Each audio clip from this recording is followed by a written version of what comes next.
Fury has erupted after the London Mayor Sadiq Khan was knighted in the Prime Minister's New Year's honours list.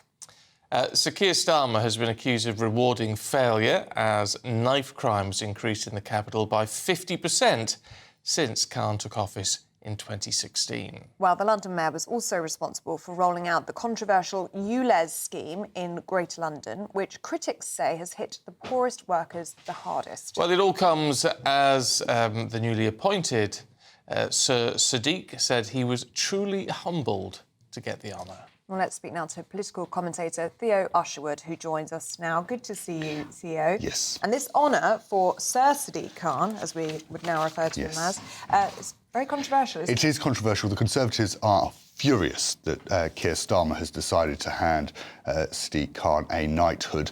They're saying that, and as you rightly pointed out, their knife crime under his tenure has gone in 2016 through to now has gone up 50%, and then that he doesn't, and then he's seen, excuse me, 71%.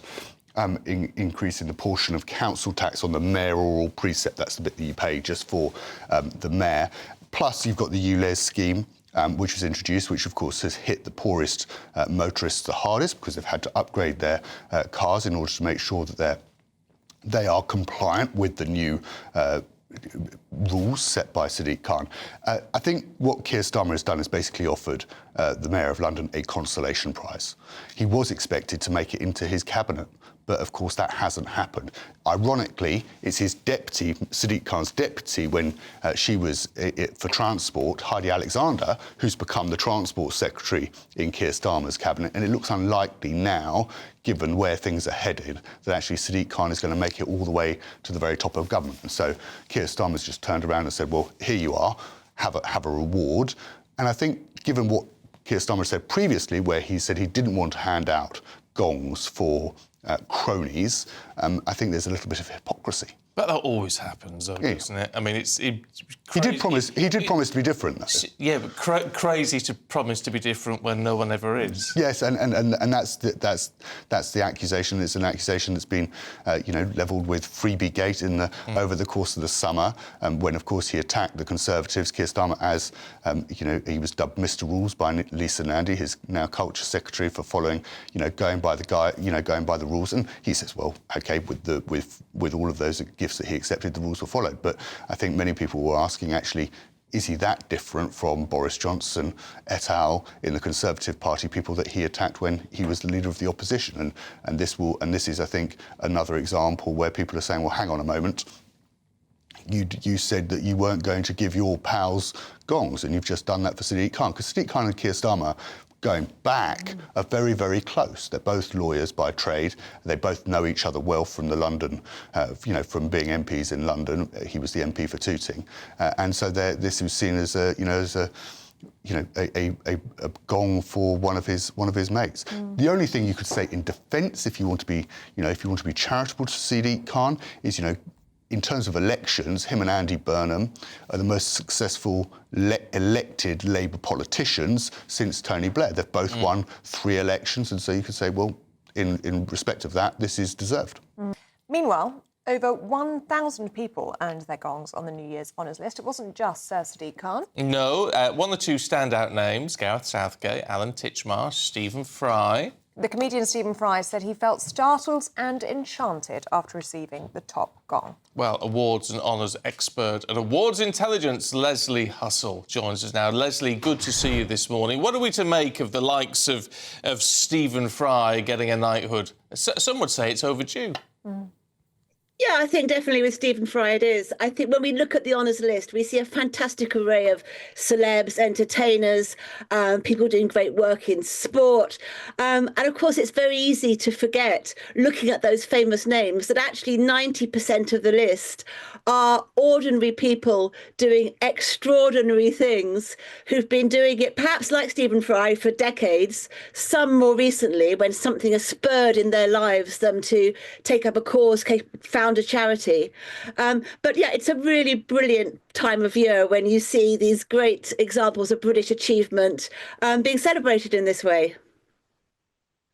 Well, 4 former sub-postmasters have been given OBEs, and that seems fitting, doesn't it, standing up for justice in the wake of the post office scandal? Yeah, totally. And of course, this time last year, nobody had really heard of them. It was in the first week of January that the TV series lifting the lid on the post office scandal really, in big public awareness came about. And in the birthday honours, we saw Alan Bates get a knighthood, and really good that those who suffered a little bit lower down the chain, just as good campaigners, but not quite so famous, have got their rewards too. And you've been talking about political honours and how controversial they can be. But I think the important thing is that actually any member of the public can put forward to be considered for an honour somebody they know in their family, their community, in their business contacts. And if you're not sure if they're eligible, well, talk to us at Awards Intelligence so we can give them an honest assessment of their chances. And it's about impact. What you have to do is really make a difference, either at the top of your profession as an eminent surgeon, perhaps, or a business leader, or in the community, and make Britain a better place. It's all about fantastic success stories. And, you know, these people have been sitting on the biggest secret for the last 6 weeks because the letter will have dropped onto their doormat from number 10 in mid-November, and they haven't been able to tell anybody. But that's the beauty of this. As you say, we focus on the big names and all the rest of it because there is that recognition. However, it is the nice thing that there are all these people, ordinary people doing extraordinary things who get recognised. And that's just a wonderful thing, isn't it? Isn't it just? I was looking down the list last night when it came out. A bereaved mother who set up a charity to make wigs for children having cancer treatment. An honour for hedgehog rescue. People who've been campaigning for work on miscarriage, against violence, all sorts of things. Oh, a shipwreck hunter. Throughout the country, people doing wonderful things I think we can be really proud of. Absolutely, Leslie. Is there anybody that you see as missing off the New Year's honours list? Is there someone that you would have liked to have seen to receive an honour that hasn't yet? I know that David Beckham's name is brought up time and time again, isn't it? Yeah, I've got two, actually. I would love to see a knighthood for Gary Oldman, the actor. He got his Oscar for playing Churchill in 2017. He's still waiting. And I do think that Joe Root, the England batsman, who's now got more test runs for England than anybody else, deserves more than the MBE he currently has. Maybe he has to just keep on batting. Well, that's it. You've got to keep on going, don't you? Leslie, really good to see you this morning.